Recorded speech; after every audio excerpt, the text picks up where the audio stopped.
Going on, God Go family? Got one more message for you, kind of hitting on that same point that from the lesson yesterday we learned from my little buddy Royce, who just said, all right, I made a decision to follow Jesus. Next step is baptism. Let's do it.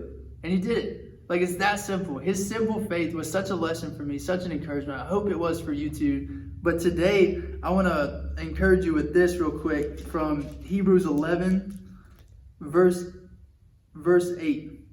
By faith, Abraham obeyed when he was called to go out to a place that he was about to receive an inheritance. And he went out not knowing where he was going.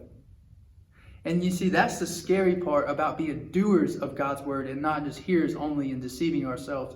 Because we can so easily deceive ourselves. Because the scary part about faith, here's the definition real quick. Faith is the assurance of things hoped for the conviction of things not seen. It's things that we can't even see. And that's terrifying. That's taking a step of obedience, is walking into something that we have no idea what the result's going to be. And that is the scariest part about following Jesus. It's very scary for us as humans because we like to be in control. We like to see exactly what's going to happen. We like to know the result before we take that step. Because we don't want to fail, we don't want to mess up, we don't want to go through a bunch of uncomfortable stuff. But that is so uncomfortable to take that step of obedience. It's just so encouraging to read down too and see. By faith, he went to live in the land of promise as in a foreign land. This is Hebrews 11, verses 8 through 11. By faith, he went to live in the land of promise as in a foreign land, living in tents with Isaac and Jacob, heirs with him of the same promise. For he was looking forward to the city that has foundations, whose designer and builder is God. By faith, Sarah herself received power to conceive, even when she was past the age, since she considered him faithful who had promised. By faith, Sarah received the power to conceive, even when she was past the age, even though it looked impossible, even though it looked like there was no chance, because there's so many things in our lives that we can sit all day long and say, okay, God, there's no way this is going to happen.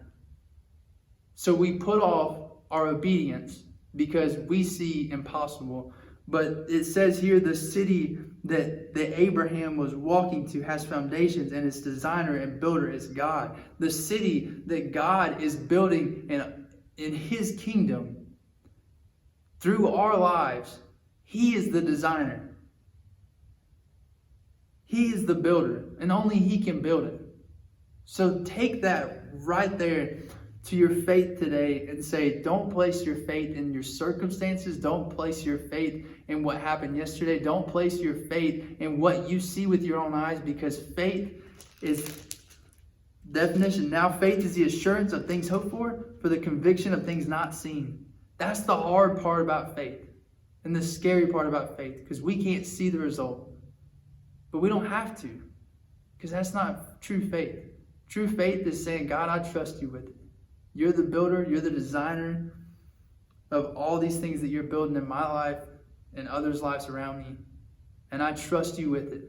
So I'm going to believe in you and who you are and where I stand in you. And I'm not going to listen to my thoughts and my worries and my insecurities about it. But I'm going to be a doer of your word and not a hearer only, deceiving myself. So how are we going to be doers today? How are we going to be doers?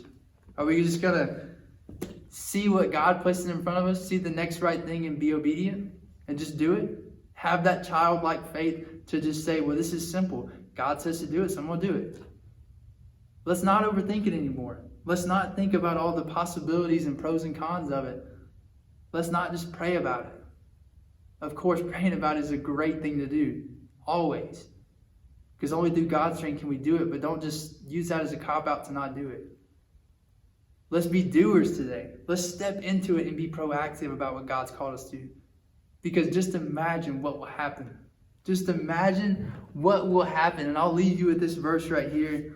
Imagine what will happen when we step into it and we have faith that says, okay, God, you said this, I'm going to do this. Isaiah 1:19, if you are willing and obedient, you shall eat the good of the land. If you are willing and obedient, you shall eat the good of the land. If you are willing and obedient, you shall eat the good of the land. Y'all get ready for a big feast today. Not just in your lives, but in lives all around you. Because when you step into what God's called you to, when you're obedient in that simple way, and you just do it.